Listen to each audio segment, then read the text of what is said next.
నమస్కారం. ఈరోజు మనం ఒక చిన్న కానీ చాలా పవర్ఫుల్ కథని చూడబోతున్నాం. ఇది కృష్ణుడు అలాగే స్నేహం యొక్క అసలైన మీనింగ్ గురించి చెప్పే ఒక అద్భుతమైన స్టోరీ.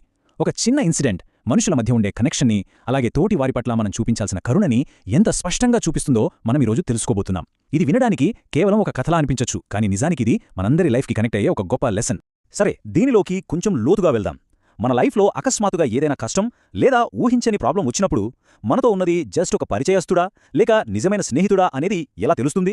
ఒకసారి ఊహించుకోండి, అంతా బాగున్నప్పుడు, మన లైఫ్ స్మూత్గా సాగిపోతున్నప్పుడు ఎవరైనా మనతో ఈజీగా నడవగలరు. అది చాలా చాలా సులభం. కానీ సడన్గా ఒక కష్టం వచ్చినప్పుడు మనకి అండగా నిలబడే అసలు సిసలైన స్నేహితుడి లక్షణాలు ఏంటి అనేది ఈ కథ మనకు చాలా క్లియర్గా చూపిస్తుంది. ఈ స్టోరీ ఒక చాలా పీస్ఫుల్ వాతావరణంలో స్టార్ట్ అవుతుంది. ఒకరోజు కృష్ణుడు తన స్నేహితులతో కలిసి ఒక అందమైన అడవిలో సరదాగా తిరుగుతూ ఉంటాడు. జస్ట్ ఆ సీన్ని ఒక్కసారి ఇమాజిన్ చేసుకుందాం.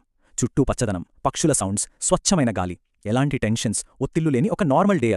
ప్రకృతి ఒడిలో అందరూ కలిసి చాలా సంతోషంగా నవ్వుకుంటూ ఆడుకుంటూ టైం స్పెండ్ చేస్తున్నారు. అంతా చాలా ప్రశాంతంగా హ్యాపీగా సాగిపోతుంది. కానీ ఆ ప్రశాంతత ఒక్కసారిగా బ్రేక్ అవుతుంది. వాళ్ళు అలా ఆడుకుంటున్న సమయంలో సడన్గా ఒక అబ్బాయి బ్యాలెన్స్ తప్పి కింద పడిపోతాడు.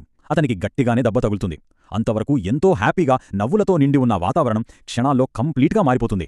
నవ్వులు ఉన్న చోట సడన్గా ఒక టెన్షన్, భయం అలుముకుంటాయి. కంటికి కనిపించని ప్రమాదం ఊహించని విధంగా ఎదురైంది. ఇక్కడే మనం ఒక ఇంట్రెస్టింగ్ పాయింట్ని అబ్జర్వ్ చేయాలి. ఈ స్లైడ్లో మనం చూస్తే ఒకవైపు ఆ ప్రమాదం జరగగానే మిగిలిన పిల్లలందరూ భయంతో అలానే స్తంభించిపోయారు. సైకాలజీలో దీన్ని బైస్టాండర్డ్ ఎఫెక్ట్ లేదా ఫ్రీజ్ రెస్పాన్స్ అంటారు.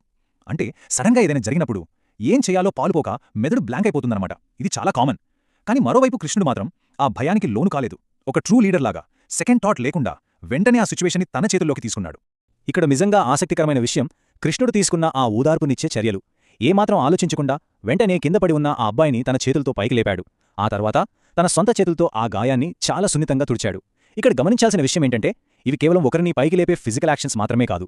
దెబ్బ తగిలి బాధలో ఉన్న ఒక వ్యక్తికి ఎంతో ధైర్యాన్ని, వెచ్చదనాన్ని ఇచ్చే ఒక అద్భుతమైన కనెక్షన్ ఇది. ఆ టైంలో ఆ అబ్బాయికి ఖచ్చితంగా కావాల్సింది కూడా అదే కదా. ఆ గాయాన్ని తుడుస్తూ కృష్ణుడు ఒక పవర్ఫుల్ మాట అంటాడు, భయపడకు, నేనున్నాను. అవును, నేనున్నాను. ఈ చిన్న మాటలో ఉన్న బలమంతా ఇంతా కాదు. నొప్పితో, భయంతో వణికిపోతున్న ఒక మనిషికి తోటివారి నుండి ఇంతకంటే గొప్ప రిలీఫ్ బహుశా ఇంకోటి ఉండదు. నిజం చెప్పాలంటే ఈ స్టోరీ మొత్తానికి ఇదే హైలైట్. ఆ ఒక్క మాట ఆ అబ్బాయి మనసులో ఉన్న భయాన్ని పూర్తిగా మాయం చేసింది. ఆ ఆప్యాయత, ఆ మాటలు ఎంత అద్భుతంగా పనిచేశాయంటే గాయపడిన ఆ అబ్బాయి నెమ్మదిగా లేచి చిరునవ్వు చిందించాడు. ఇక్కడ యాక్చువల్గా ఒక గొప్ప సైకలాజికల్ చేంజ్ జరిగింది. శరీరానికి తగిలిన గాయం ఇంకా పూర్తిగా తగ్గలేదు, కానీ తనకు అండగా ఒకరున్నారు అన్న భరోసా ఆ అబ్బాయి ముఖంలో తిరిగి స్మైల్ తీసుకొచ్చింది. ఆ ఒక్క క్షణంలో అక్కడున్న భయానక వాతావరణమంతా వెళ్ళిపోయి మళ్లీ పాత ప్రశాంతత తిరిగి వచ్చింది. కాబట్టి ఇక్కడ అసలైన పాయింట్ ఏంటంటే, ఒక నిజమైన స్నేహితుడు అంటే కేవలం మన సంతోషాల్లో పాలుపంచుకునే వ్యక్తి మాత్రమే కాదు, మన కష్టకాలాన్ని షేర్ చేసుకుంటూ ఎలాంటి పరిస్థితుల్లోనైనా సరే నేనున్నాను అని వెన్నంటి నిలిచే వ్యక్తే అసలైన స్నేహితుడు. విపత్కర పరిస్థితుల్లో వాళ్ళు చూపించే ఆ సపోర్ట్, ఆ బాధ్యతే స్నేహానికి అసలైన డెఫినిషన్. స్నేహం అంటే కేవలం మాటలు కాదు, చేతల్లో చూపించే భరోసా అని ఈ కథ మనకు చాలా బ్యూటిఫుల్గా చెప్తుంది. ఈనాటి ఈ అంశాన్ని ముగించే ముందు ఒక చిన్న ప్రశ్న. ఈ బిజీ లైఫ్లో మన చుట్టూ ఉన్నవాళ్లకి ఇంతటి గొప్ప స్నేహాన్ని మనం ఎలా అందించగలం? కష్టాల్లో ఉన్నవారికి నేను ఉన్నాను అని ధైర్యం చెప్పే ఆ క్యారెక్టర్ని మనం ఎలా అలవర్చుకోగలం? ఈ పురాతనమైన కానీ ఎప్పటికీ నిలిచిపోయే సందేశాన్ని మనం మన డైలీ లైఫ్లో ఎలా అప్లై చేయొచ్చు అనేది ఒక్కసారి ఆలోచించండి. బహుశా మనం చేసే ఒక చిన్న సాయం ఇంకొకరి లైఫ్లో చాలా పెద్ద ధైర్యాన్నివ్వచ్చు.